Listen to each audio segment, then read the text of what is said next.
Welcome, everybody, to Dead Talk Live. I am your host, Viz, and tonight we have a very special guest, Hannah Emily Anderson, who has appeared in such films as Jigsaw, X-Men, Dark Phoenix, and is in the upcoming movie called Dark Nature, which just made its premiere at Fantasia Film Festival just a few weeks ago. Hannah, thank you so much for being here. How you doing tonight? Thank you for having me. I'm actually just catching my breath because I just came back from the beach and shoved a bunch of pasta in my face and then ran upstairs to get ready. So I'm just like digesting my pasta right now. Well, it sounds like you had a fun day. It was a good Again, day. thank you so much for being here, and let's just get right to it.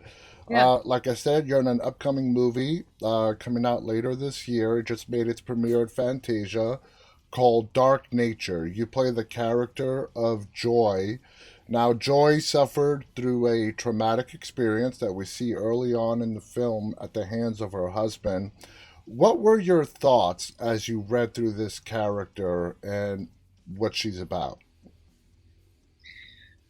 Whew. I think it was more of a feeling like I had an emotional response to it right away. Mhm. And that's always a sign that something I'm going to work on is going to be worthwhile if I have that feeling. My thoughts were I need to learn a lot more about domestic abuse. And I felt like I was going on the emotional journey with her while I was reading the Wow. script. Like I was sort of on the highs and the lows, and that was one of the main things that attracted me to it was the exploration of that trauma and her story and not shying away from, like that opening scene is so intense, like not shying away from actually showing what domestic abuse how it can manifest. Now, if you look back to your prior roles, would you say this was something you've never done before, and was it a challenge for you? Yeah, it was. I'm laughing because it was the hardest thing I've ever done in Wow. my career. Yeah, I don't think I have played characters who have been in traumatic situations like The Purge and um, I guess What Keeps You Alive. I was on the other side of that. We're going to get to that in a bit. Okay. But this felt a lot more vulnerable in many ways and like showcasing Yeah, the abuse and the PTSD and the flashbacks and how that comes out physically and emotionally. And absolutely. putting yourself in that kind of a state is very difficult and vulnerable. And not only that, but working against the elements. Like we shot in the true wilderness, and it was stunning. Like it was so gorgeous to go work there every day, but it just felt like Mother Nature did not want us to be there from day one. Things kept malfunctioning, and like for example, during the we had 3 days of water stunts, and it was freezing. Like it was so cold, and the first day I got out of the water and I was like shivering and I went to go into the warm up tent and as I was reaching for it, it just blew away. Oh my God. It's like things like that kept happening. And we But just had to troubleshoot and figure it out as we went. But you're right. The scenery, the location of this film, it's beautiful, but it also adds to the eeriness. This is a horror movie for Yeah. everybody out there. It is a horror movie. Now, Joy reluctantly goes on this therapeutic nature trip on the behest of her best friend. And of course, things start to go sideways. At that point, when Joy leaves for the trip, would you categorize her as somebody who is just living just to make it to the next minute? Absolutely. I think she's in a state of shock, really, when we, that first day, when we see her about to leave for this trip. I think she's in denial and she's in shock and she's in survival mode and she's just kind of going through the motions, but is completely broken. Lost. Yeah, Yeah, lost and broken. absolutely. as we've been talking about, there's a lot of social commentary in this film, in particular about victims of domestic abuse, them returning to their abusive situations, and the different routes that can take. Do you like how the writer took that aspect and put it into a whole horror setting? Yeah, yeah. I think horror kind of allows you to explore certain like really heavy topics in kind of a safe way because it's in the horror zone. It's like Hmm. somehow easier to talk about. Like it's not um they don't it doesn't you don't they don't talk down to their audience. Exactly. Yeah. Now, this is a pretty much all female cast. Yeah. As was it? Well, first of all, how was that? I mean, it's about female. It's about women who've gone through trauma, led by a woman doctor who are empowering each other. I mean, what did you feel about that scenario? I loved that part of it. It's very rare to work with mostly women, so that was I felt like we were good at empowering each other and sort of standing up for each other, and it felt like we were going through something like together, like as a community, as a group. Yeah, And especially with Madison Walsh, who yeah. plays Carmen, like she was my right hand man. Like she was always there by my side, and I don't think I would have been able to do it without her because she just kept me laughing. She's hilarious. So I really loved working with her. Like in between those intense scenes, we would just burst out It laughing. sounds that way with all the problems you guys were having on set. It was good to have somebody there that made you laugh. Now, as each character is going through their own PTSD, as the events in the wilderness start to unfold, it seems like everybody starts to put their trauma on what's going on. Joy thinks it's her ex husband. The other characters think it's their own trauma following them. What did you think about that aspect of the film and how it relates to PTSD and how people feel that it's always following you around? Hmm. I think it speaks to how your world view kind of you see it through the lens of your own you see the world through the lens of your own trauma, and you Exactly. see that very clearly with each character. What's really great about Dark Nature is the suspense aspect to it. As the movie is going on, you don't know if this is a paranormal horror movie. You don't know if it's a creature horror movie. We're not going to spoil anything, but it's just that not knowing that really keeps the viewers at the edge on the edge of their seats.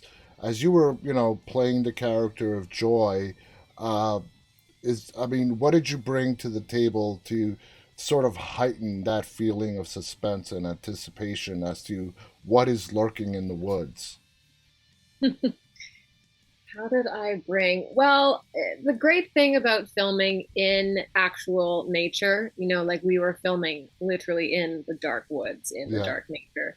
Um, so I was able to play off my surroundings. So, for example, like if I'm in the dark woods at night and you're supposed to hear something, like it becomes a lot easier to take on the fear of actually being in the woods at night. You can't see where you're going and it's dark and it's scary. And so I sort of tried to take that feeling of what would it feel like to be alone, yeah, um, in the middle of nowhere. absolutely. And it's terrifying. I'm a city guy. I'm a city boy, Oh and yeah. you put me in the woods, and I am just completely You're lost. lost.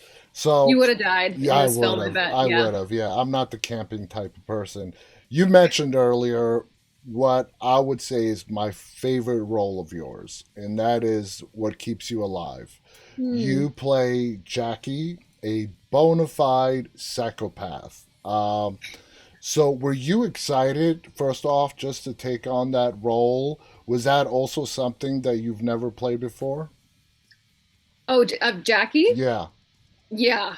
Yeah. I remember. reading the script and I was so excited about it. Like I kept flipping the page and I just could not get enough of it. And it was everything that I'd ever wanted to play. Like I had always wanted to play a part like that. I didn't want to get stuck in the kind of ingenue Yeah. sort of role. So it was like, yeah, everything I everything I wanted. And you get to play when you're a psychopath, you get to play so many different aspects of yourself, which is really Ex- fascinating and fun. It is. It's sort of your acting within acting. And how do you put yourself in the shoes of somebody who is just void of any kind of emotions? Well, I think the fascinating thing about psychopaths is that they learn how to mimic emotion. Mm-hmm. So, and they aren't really, I mean, I'm not a I'm not a psychotherapist, but I'm not an expert by any means, but they're not really connected to, they don't have empathy the way that we do. Yeah. And so I tried to think about what would it feel like if the social norms that we're used to putting on every day, you know, the mask of like, hi, nice to meet you, and having to smile and be polite, like what would it look like and feel like to take those away? Yeah. So if I didn't need to be polite, then maybe I would just my face would be relaxed when I talk to someone, and my face, like the whole feeling and my face would change just because of without those social norms. It was just trying to take those away. And for people who haven't seen it, What Keeps You Alive is available on AMC Plus and Shutter. I highly recommend you guys check it out if you have not watched it yet. One of my favorite scenes is when your character Jackie is prepping herself for what she believes the police are going to show up, prepping her emotions. How is she going to act? And a few movies have done that in the past. I remember one with Matt Dillon in a movie called The House That Jack Built, and he does the same thing that you did in What Keeps You Alive. Mm. So you're out there, and the director yells action, and you're calm. You even mention it in the movie that your heart rate never elevates, okay? And that's like a sign of a psychopath. And you're practicing these emotions, sort of like acting within acting. Was that weird for you to do? It was. I don't think I hadn't done anything like that, but it was almost like letting the audience into my prep, Mm-hmm. like the way that Jackie would prepare to do her scene is similar to how I would prepare to do Yeah. my scene, maybe, you know, where you're kind of working yourself up and trying to get yourself to this emotional place. So I kind of just tried to think of it as I'm an actor, like Jackie's an actor right now. Yeah, and that's I love that aspect of it. Now, your co-star in the movie is Brittany Allen, who plays your wife Jules. Mhm. Uh, you guys had amazing chemistry. A lot of years have passed, so we can give spoilers out on this one. Uh, you guys have great chemistry when you go up to this family cabin of yours. Before you reveal the true nature of what you are and who you are, and then the chemistry shift afterwards. What was it like working with Brittany on the very intense scenes that you guys had together? It was amazing. It was amazing. We had, I think, a very natural chemistry, and she is one of the best acting partners I've ever had. She is so in it with you, Mm-hmm. and she goes so far, which made me feel like I could go as far as I wanted. And we had this sort of healthy competition between us where she would do a scene and I'd watch it and be like, oh man, that was so good. Like she just gave it her all. And then then it'd be my turn. Then I would have to, you know, Bring it I kept all. trying to match Brit. And she would, yeah, I would love to work with her again. She's amazing. Before we go, you have done a fair amount of independent film, but you've also been in some pretty big studio films as well. One of the very famous Saw franchise, where you had a big role in 2017's Jigsaw. So what were your feelings in joining the Saw franchise? That was pretty surreal. Um, as many projects of mine are, it was fairly last minute. So it was all kind of a whirlwind of getting used to it. We were maybe a week or two out, and we were trying to still figure out the look of the character, and they bleached my entire head one day, and then I went back to red the next day, and then suddenly I'm sitting in the makeup chair, and Tobin Bell is next to me, and I'm kind of going like, what? Like, how did I get here? So it kind of felt like a weird dream, but yeah, mostly surreal. Pretty incredible experience. And then you were also in X-Men as well, another huge franchise, part of the Marvel universe. I mean, explain to us as an actor, going from independent films to these big studio films, is there really something that stands out, a big difference besides the obvious, the money? The I was gonna money. say. Yeah, the money, the sets, the hundreds of people as opposed to working with only people needed on the set. What's the feeling like when you go from an independent set to a big studio set? It's terrifying.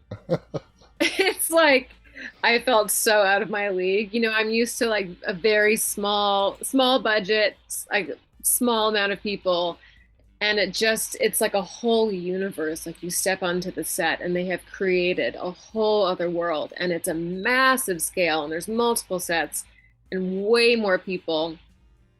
The job itself, when you distill it down, is the same, Yeah, but it becomes almost harder because you have to sort of block out everything else and everybody that's looking at around you. you. Yeah, it felt like um it's such a massive scale. It's hard to understand until you are there seeing it for yourself.